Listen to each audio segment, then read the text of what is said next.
when self-care becomes selfish. And we were actually kind of tapping into that energy or that theme, like, hey, what's going on here? What's going on here? And so I'm not an expert on spiritual narcissism, but I will tell you, I can see when things feel off for myself and for others. One of them being we are hiding or becoming conflict avoidant because we have to go, quote unquote, meditate, or we haven't done our spiritual ritual for the day, so then we just can't handle the world. Or we're getting into this competition space where I know more than you, and I practice more spiritual rituals than you do. And, oh, you read this book? Oh, well, I read that book 6 months ago. I already know that.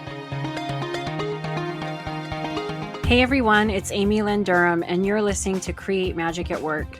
Create Magic at Work is on a mission to equip senior leaders with tools they need to be a true quantum leader and actually understand what that means.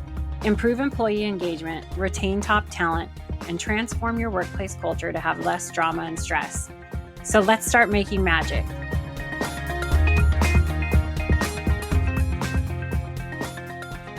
Hello there. Hi. It is such an honor and a pleasure to have the opportunity to interview you today. But really, this is just a conversation between you and I.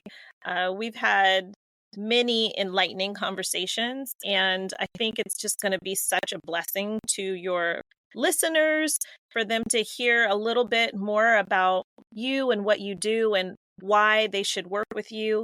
I know that just as your fellow coach, you are one of the most amazing coaches that I have ever seen in action. Such a blessing to me in my life. And I hope that there's, many insights that come from our conversation today. Wow, thank you. Thanks, Seyyida. Thanks for doing this. This is going to be fun, and I'm excited to be on the other side of this for the Create Magic at Work listeners and community. Yes. So I guess my first question is, what inspired you to get into coaching? Yeah, I didn't really know that it was going to be coaching per se. I knew I felt a call to leave my corporate job and really figure out a way to re-inject myself back into the corporate space where I was doing something that really felt like it was impactful, like work for the greater good. And that led me to getting an executive coaching certification from the UC Berkeley Executive Coaching Institute. That was a really amazing experience that helped me combine all of who I am and bring it all to the table for everyone to hopefully benefit from. So sometimes I teach, sometimes I do mentor coaching, sometimes I do pure coaching where I ask questions that maybe you tap into your inner wisdom and answer. But with spiritual intelligence, there definitely has to be some mentor coaching there, right? And some teaching just to learn the skills or to think about different things. But I always encourage everyone to check in with themselves and make sure that feels good for them when we're in a private session. I had a client one time that I recommended doing a specific activity, we'll call it, or like a ritual for something they were going through. And we met in session the next time and they said, you know what, that didn't feel right for me and I didn't do it. And I was like, amazing. Thank you. That is like skill 16 in spiritual intelligence, seeking guidance from higher self, tapping into it. Like all of these are offers. You do not have to. And that was like the work, was that individual seeking guidance from higher self and having the inner wisdom to say, no, that doesn't work for me, and having the courage to share it. Mm-hmm. That was like a success for me as a coach, believe it or not, right? So, yeah. So I hear you're like really partnering with your clients and you're also mentoring them in many ways. What else do you feel sets you apart from other coaches? Yeah. What a good question. So some of the feedback that my clients give me are that this is like a white glove experience, boutique style. What sets me apart, I think, is that I incorporate this holistic approach of seeing all of you authentically and tapping into your deeper sense of purpose and meaning in life. And so we go whatever you bring to me as a client, we'll take it a step further as far as tapping into that deeper sense of meaning, which is, spiritual intelligence. We might not name it every time, but we definitely go there. I think the other thing that sets me apart, I play around a little on the Instagram space creatively, and I noticed the coaching space there is very interesting compared to the executive coaching space, the life coaching space. I know that everybody feels called to help that says they're a coach, and I appreciate that. I don't mean to, belittle another space, but I have noticed this paying for proximity type of vibe that's going on. Like, oh, you pay just to have access to me. I think that might be tapping into a little narcissism slightly. I know that boundary setting is important. However, when you're a client of mine, you're in my space, you're in my world. We are here for each other. We are on a partnership. We are on a journey. I am your guide in your hero's journey. And you have access to me via text, email, voice note, whatever that looks like for you outside a session. And I think that that's what one of the things that sets me apart is that has been really valuable to clients. I also, if something comes up for me intuitively, I'll automatically reach out and share that to my clients. I keep all of my clients on a special list that I'm working with. And that list is prayed for all the time. Hopefully you feel a little negative energy clearing when you're with me, but for your greatest good and with no harm to anyone, everyone is on that list that works with me. Wow. Is that too deep, Seyyida? No, Okay. I think it's actually for me personally, it's very meaningful because we both went through the same program, and I believe that we're in coaching for honorable reasons. Mm-hmm. And I see you as like not only a coach, not only a partner, a healer. You're very inspirational and just always sharing a lot of light and love. And so the fact that you make yourself accessible to your clients like that, it really is a, exceptional experience to be, a part of your client base. And I hope that the listeners are picking up on the difference between, what you're offering and what a lot of other coaches offer. I know that I have even learned a lot about how you interact with your clients and take care of your clients. I think it's a really important offering. It reminds me of actually just yesterday I was talking to one of my friends who was having some stomach issues, and she told her mom that she just texted her doctor. And her mom said, "You text your doctor?" And she said, "Yes." She said, and the doctor's office called me back within 7 minutes or something like that. It was like under 10 minutes. And her mom was like, "Wow, like that's unheard of." And my thought was, "Wow, your doctor really cares about you." Mm-hmm. Now, obviously that's not always an option, Mm-hmm. but when it is an option to offer yourself in that way is just so special and so meaningful. And I'm grateful for you. And I'm grateful that you're providing this to others as well. Yeah, thank you. It's a boundary. I touched on it a little bit before, the different ways that people utilize coaching as coaches. I believe that it's a boundary that I am the one to hold. So, yes, you have my number if you're my client. Yes, you can reach out to me.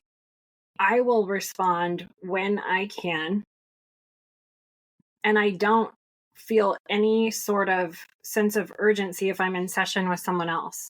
That's my boundary to hold. That's for me to hold for you, not for you to, I don't know if I should text her right now, or that's for me to decide as the coach when you step into the space. So you don't have to worry about that. whether I get back to you within 7 minutes might not be the case if I'm with a client or if I'm, off doing something, but I do get back to you. And that's the accessibility that I offer. Yeah.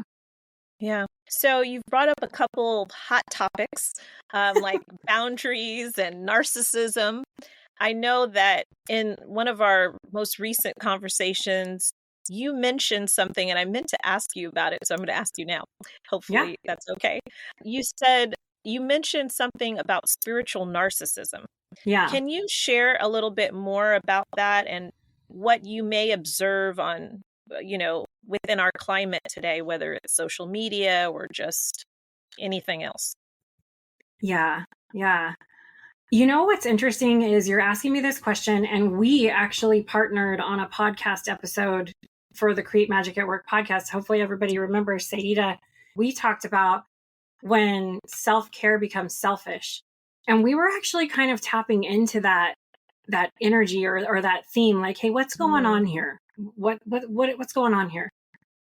And so I'm not an expert on spiritual narcissism, but I will tell you, I can see when things feel off for myself and for others.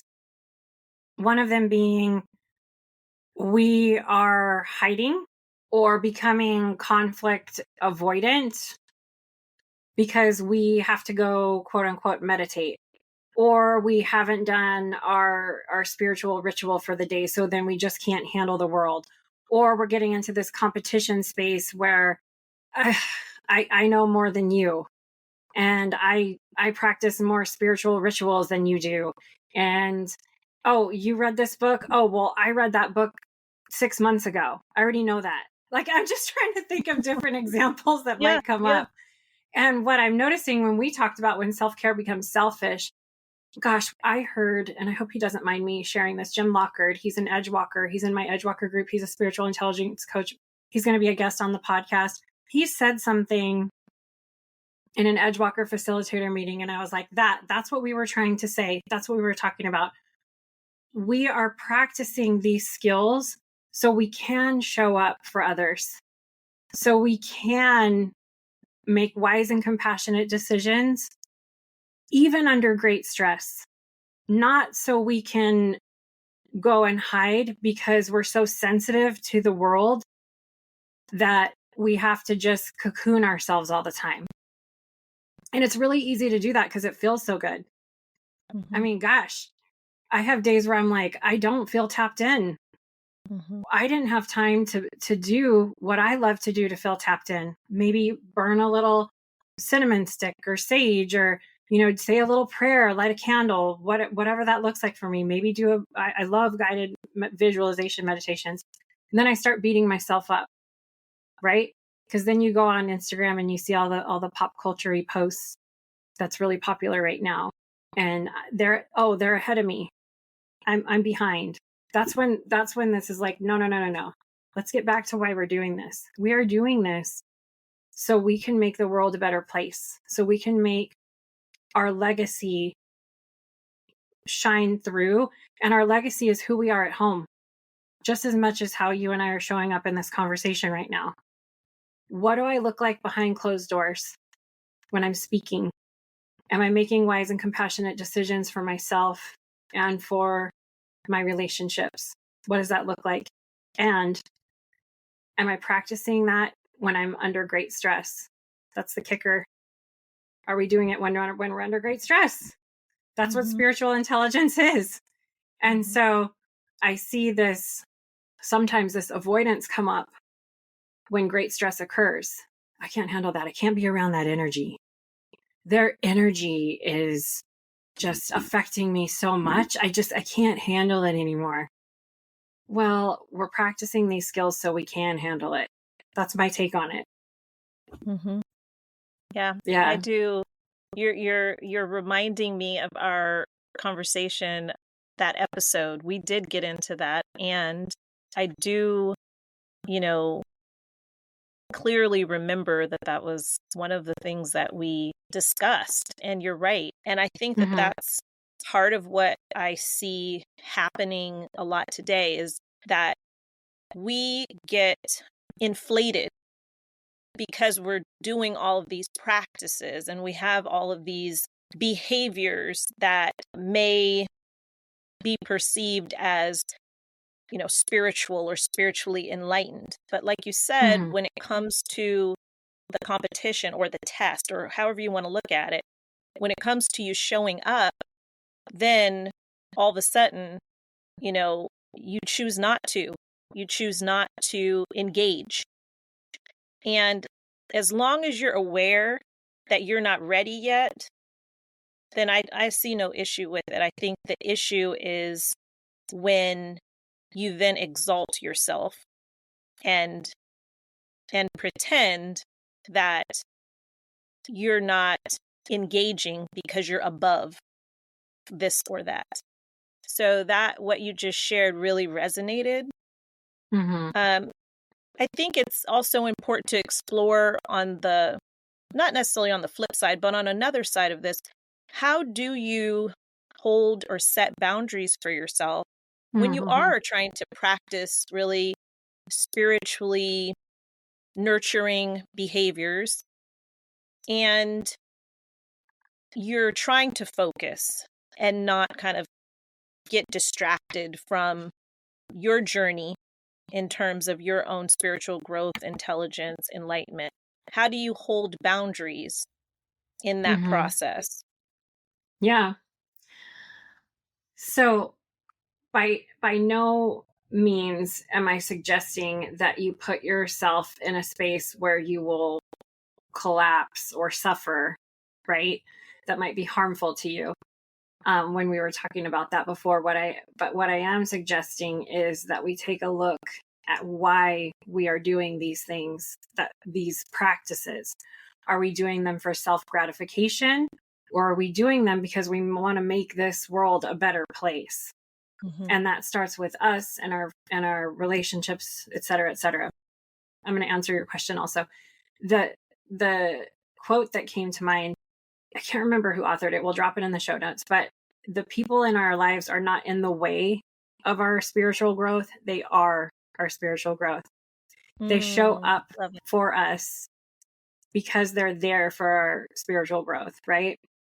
And I saw another quote. One day I was so irritated. And I was like, what? I just want it to be peaceful and, everything flow. And this quote kind of came across my phone, and it said, maybe the universe is asking you to be who you say you are, kind of thing.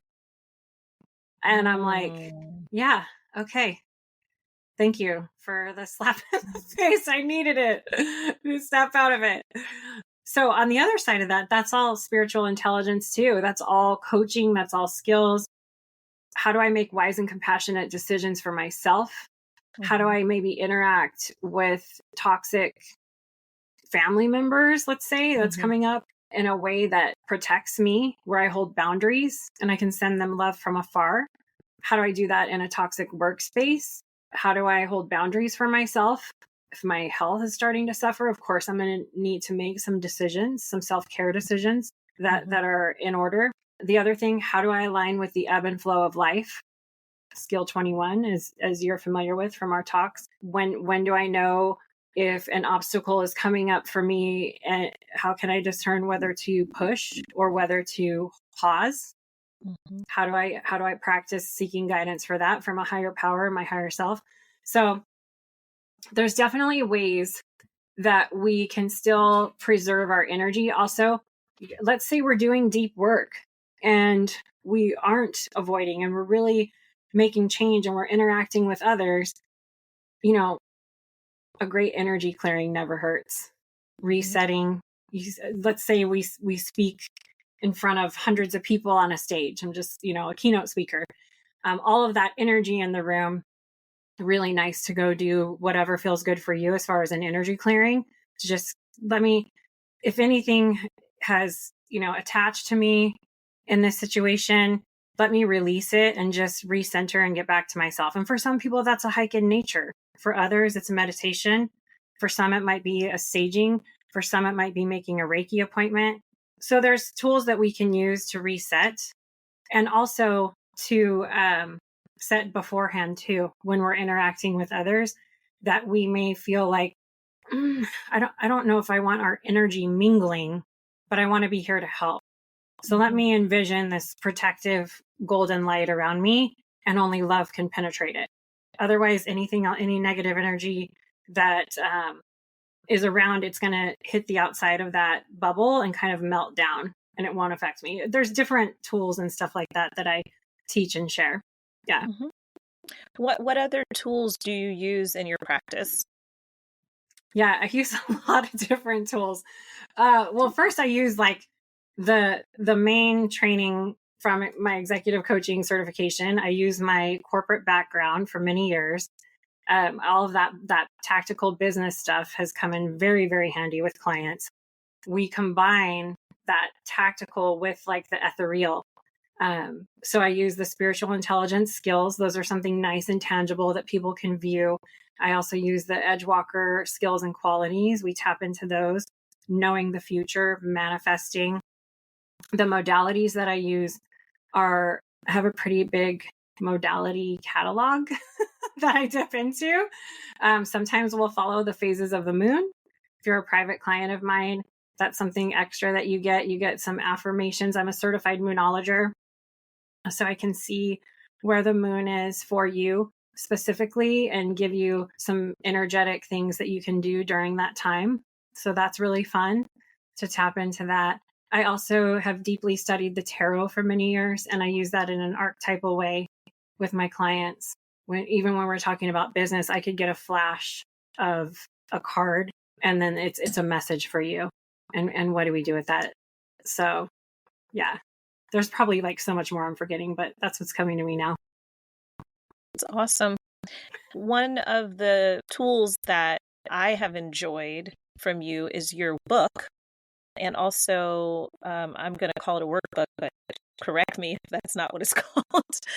But can you share a little bit more with us about the inspiration for that book and a little bit about the book and also the workbook that comes with it? Yeah. So the Create Magic at Work paperback is full of activities that I authored for leaders for the workplace that they can utilize in a faith neutral way. It just elevates emotional intelligence, spiritual intelligence. Really what it does is it fosters productivity and connecting with others, seeing the humanity in each other. And by default, you see that your team's synergy increases and improves. The other thing is you can do these activities from an individual perspective. So there's a few activities in the book, like journaling with a twist, intention setting. There's all kinds of ways that a leader can just grab it and flip through the pages and pick something to utilize or use it as a jumping off point creatively. I also authored a journal prompt card deck from that book that you can use with teams in the workplace or with yourself. And you can pull a card, and everybody that listens to the Create Magic at Work podcast hears at the end of the episode that I pull a card for the guest and for the listeners, and they get a message for the day. So the book has a lot of magic in it. I purposely picked a Scholastic book editor to make it feel childlike and whimsical. That was one of the things when I was younger was my favorite, was the Scholastic book fairs. I was always the girl that wanted to just stay in my room and read. So that was one of my favorite things. I also, there's illustrations in it, not really what you would think of for a corporate leadership book. And then Chad Beckerman designed the Create Magic at Work book, and he did the Diary of a Wimpy Kid book. So when you hold it, hopefully you can feel all that and feel inspired. That's wonderful. So if one of our listeners wanted to get in touch with you, wanted to work with you, how would they do that? Yeah, I really want to encourage anyone listening that felt inspired to reach out to me.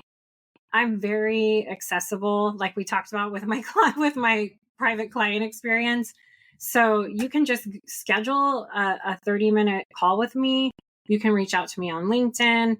The website's createmagicatwork.net. You're listening to the Create Magic at Work podcast right now. So in the show notes, if you click, there's one link that I always put, and it links you to everything.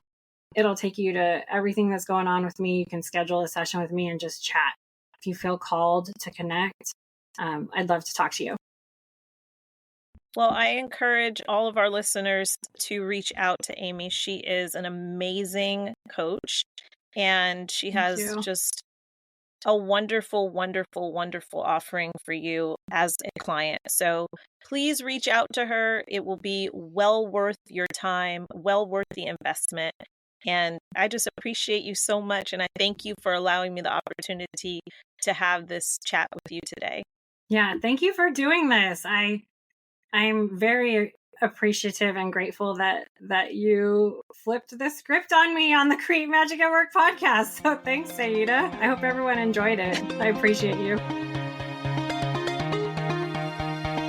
Hey everyone, Amy here. I am so excited to share this news with you. If you've been a longtime listener of the podcast, or even if you're new, you probably know that I weave spiritual intelligence through all of the episodes of Create Magic at Work.